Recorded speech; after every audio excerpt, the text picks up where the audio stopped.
Greetings, Captains. I'm Yusrael, and welcome to a look at the T'Varo class warbird in Star Trek Online.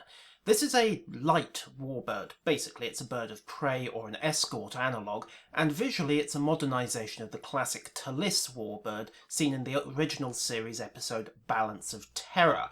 There are three variants that players will gain access to. The first of these is the basic Tavaro. This is a C-store purchase for 500 Zen, Cryptic managing a relatively same price for once, and is a replacement for the T'Lis that all new Romulan players start out with. The stats are almost identical to the basic T'Lis: battle cloak, 10,000 hull, a single ensign station in each specialty, 2 weapon slots fore, 1 aft, 150 crew, 0.9 shield multiplier, etc, etc.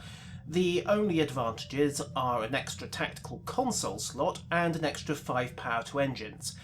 Oh yes, and this little gadget. The Singularity stabilizer console can be fitted to any warbird and is one of the most useful bits of kit available to any Romulan commander, to the point where the question is not why take this in a build, but rather why not? Using it allows you to immediately start rebuilding Singularity power, bypassing the usual 40 to 60 second global cooldown on Singularities, and delivers 30 Singularity power out of 100 maximum over 15 seconds. In practical terms, this allows you to use a Singularity ability, immediately restart your core, and deploy a different power about 10 seconds later. An obvious possibility is using Quantum Absorption at the start of an attack run, then Singularity Jump or Warp Shadows to cover your escape at the end, but there are others. Another, although much less efficient use, is as a Singularity battery, for want of a better term, using it on a core that's off its cooldown to quickly gain an extra charge level. Limiting its effectiveness is a 3-minute cooldown, so this is very much a console for set-piece manoeuvres.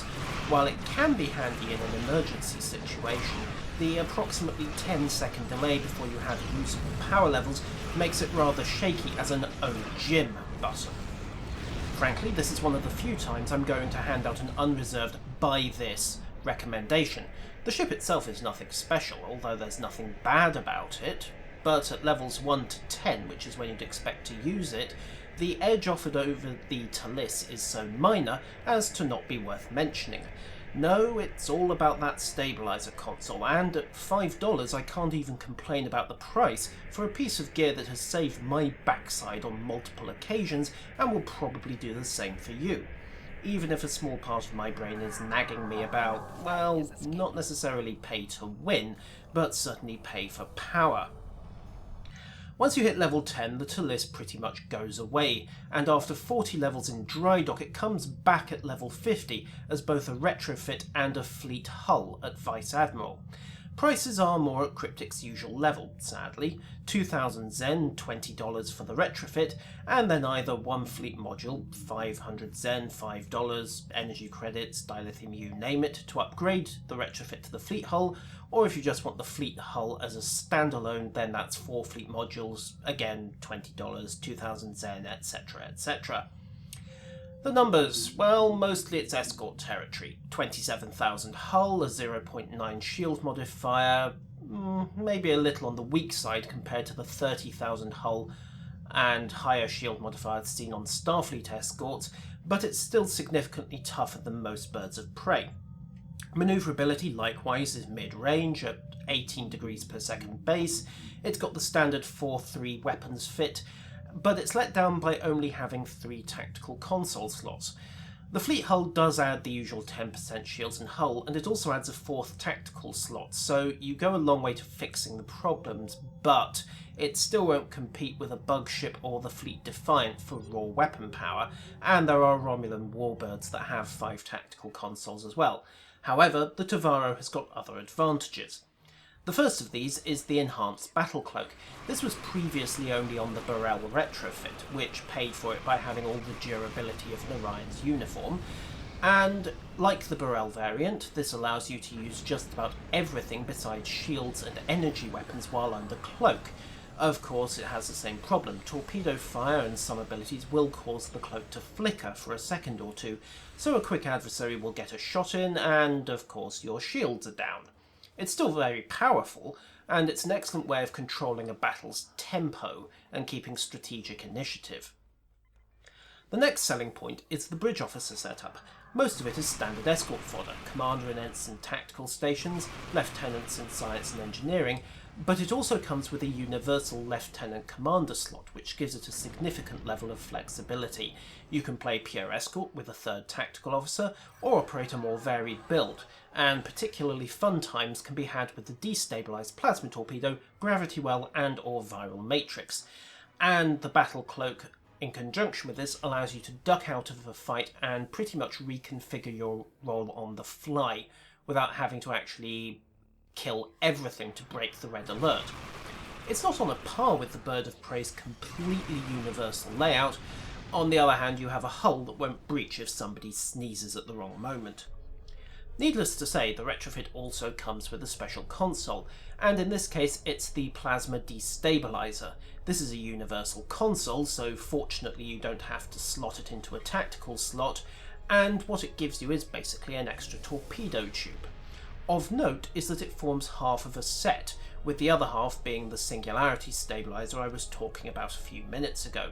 Complete the set and you get a 10% boost to projectile weapon damage, i.e. torpedoes, and a 20% reduction in cooldown for all projectile weapons, so torpedoes again. The destabilized plasma torpedo has a base cooldown of 120 seconds. Bear in mind you have the set bonus here, so that will almost immediately reduce to 96 seconds if you have the stabilizer equipped, and yes, it also benefits from the torpedo duty officers, potentially multiple times given the sheer length of the recharge. The torpedo itself is essentially a colossal callback to the weapon scene in Balance of Terror and the Type R torpedoes that veterans of Starfleet Command will remember, fondly or otherwise depending on which end of it you are on. It's slow.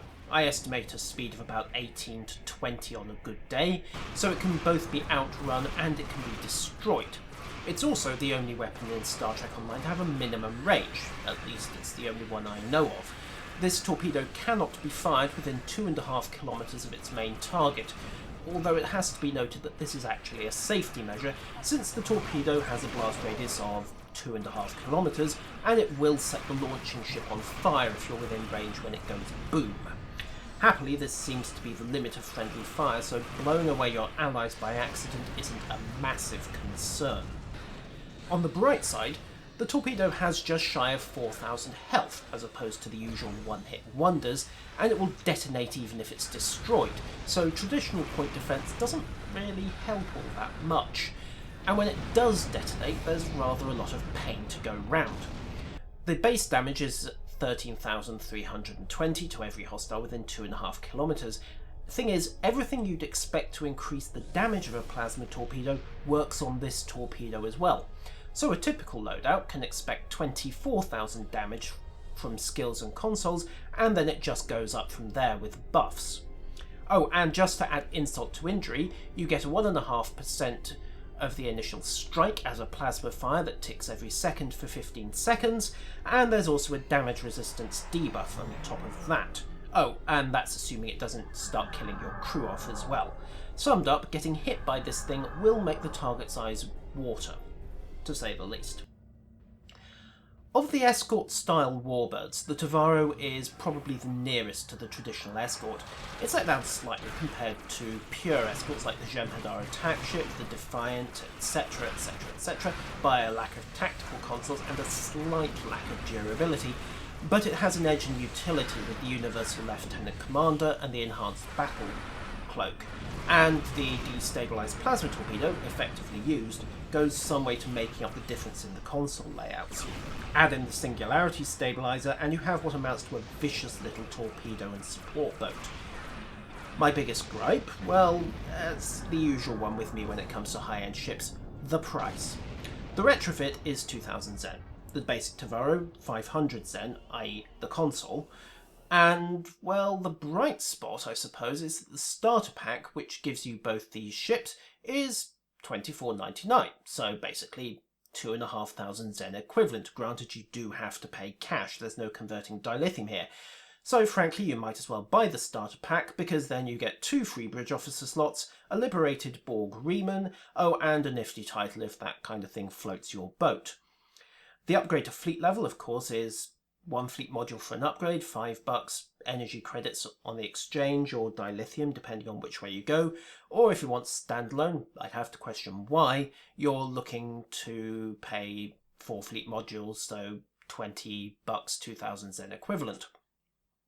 $30 total is enough that I can't really give the Tavaro an unreserved recommendation at maximum level, but right now it's my favourite of the Warbird retrofits, and as and when I get round to picking a fleet Warbird is likely going to be the one that I get, which is really about as good a recommendation as I'm going to give out, given the sheer amount of money involved. And that, Captain, is pretty much my opinion on the Tavaro. I am Yusril, and if there's a next time, I'll see you then.